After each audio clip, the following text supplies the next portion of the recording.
So up next is Dave Chappelle's favorite movie, Dressed to Kill. You can quote me on that.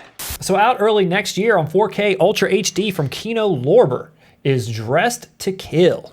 This movie was previously released on Blu-ray from Criterion and Arrow, but again, Kino is scooping up Criterion's leftovers, it seems like. So they're doing the same thing that they've been doing, where they're licensing these movies in 4K that either Criterion passed on or just waited too long to get. Like, I don't know what it is. They are, again, taking one of Criterion's former titles. Now, this particular release that Kino's putting out is due next year at some point, and all that they've mentioned is that it's got a new Dolby Vision presentation supervised by De Palma himself. Criterion looks like they've already put out what seems to be or could be considered a definitive version of this movie. Is that supposed to be concern in your voice? I think with the Criterion, initially there was, when they put it out, there was a problem with the picture that they corrected almost immediately. It also had a ton of features on it, like a ton of stuff. I've never seen this movie before, even though, you know, it obviously has a really long history on physical media. But I do enjoy De Palma and I do enjoy Michael Caine. Are you sexually attracted to me? Brian De Palma is one of my favorite filmmakers, but he is a hard filmmaker to recommend to people. There were articles been written about me, the man they love to argue about. It's funny because I remember when we covered Carlito's Way, you talked about the melodrama. To me, that's prevalent in all of De Palma's movies. It's not his best movie, but it's definitely not his worst.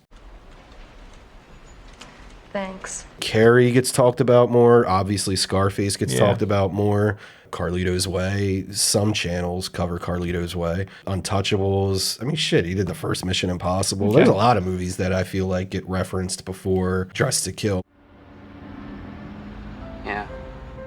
There's a great scene in Dressed to Kill towards the beginning where Angie Dickinson's character is in an art museum and she's kind of being followed. And it's shot beautifully. And it's so suspenseful when it's really just like walking from a room to a room. I mean, it's a masterclass in directing, in my opinion. That's the whole way of building a sequence, using a very basic element of cinema, which is following a beautiful woman around. The subject matter is lurid, as is the case in a lot of his films. It was picketed against by the LGBTQ community. And this was 1980. So this movie would not fly at all today. Yeah. I don't find it offensive. Yes, the villain is trans. You see, there's some men and women, too, who think they're born in the wrong body. They're called transsexuals. And all they want to do is have their sex changed. It's 1980, so it's definitely not handled in a overtly positive way, The way that but it would it's handle it, not they probably, negative either. It's just the character is the villain. You know what I mean? And anyone with a brain can make the distinction between, hey, not all trans people are psychos. Just Michael Caine. Right. Spoiler. No spoilers. You watch this movie, you know it's him in like the first 20 minutes. This is a movie where you're enjoying the journey. It's not a, oh my God, what a twist at the end of it. You know what's coming. De Palma is one of those directors to me where even his, you know, quote unquote bad movies are still, they're just good. Only a great filmmaker can make entertaining bad movies. I'd say that about Spike Lee also. And I feel like that's the sign of a great filmmaker. Good storytelling, good storyteller. Yes, it riffs on Psycho. De Palma's always been accused of ripping off Hitchcock. And I don't know. I love his stuff. Okay. I just love. So I won't blind buy it, but I'd be interested in at least checking out. If anything, I would recommend to anybody who wants to get into De Palma, I would say blind buy. Body Double. Body Double is his underrated masterpiece, but Blowout is his best film. And there's nothing controversial about me saying that. Most people identify Blowout as like his magnum opus. Just a couple of things to consider if you're gearing up for a double dip. First of all, there's already, like we mentioned, a Criterion out there. Criterion is always known for having better scans or really great scans to begin with, and their particular scan in this instance was sourced from a 4K scan itself. So that is already a very high quality transfer that you have in the Criterion. Whenever I've looked at some side-by-sides with Criterion Blu-rays and their 4K counterpart from, say, a Kino or someone else, Criterion usually still has an edge for some reason. I think you definitely want to wait and see what the screenshots look like on this before you double dip from your Criterion or buy this version instead of a Criterion, considering they're both out there. Yeah, I would say if you don't own this already, maybe go ahead with the 4K. But yeah, it seems there's a ton of great releases already in existence for this film. Well, that's great.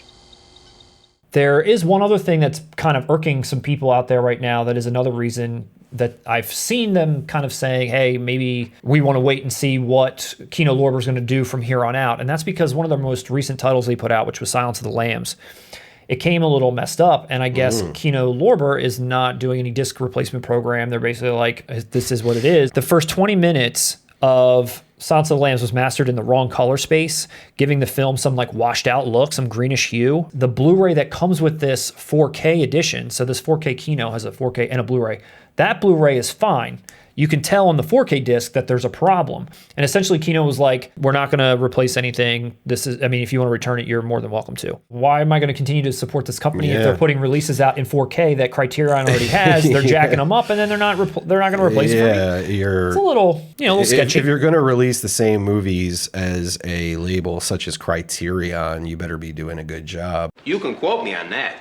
And the only other thing I would say about whether you should upgrade this or not is that obviously Criterion owns the rights to this, as does Arrow. I don't know if Kino owns these rights solely now for 4K or not, but there's a possibility that they could put out a nice 4K, release of this, or a nice 4K little box with a booklet or something. There's the possibility down the road that could be done. So I guess what I'm trying to say is you could probably wait on this. We need to get to the bottom of their strategy. Like, what is this? Because you're right. I would rather wait for Criterion to put this out in 4K, especially if that nightmare of the Silence of the Lambs story is accurate. You want some definitive stuff, which Criterion will easily do. And if they're going to upgrade it, I want to go with them. But anyway, it's out next year. We don't have a release date yet, but stay tuned for more updates on the features, and hopefully we can figure out and get to the bottom of whether this is a good reason to upgrade or not.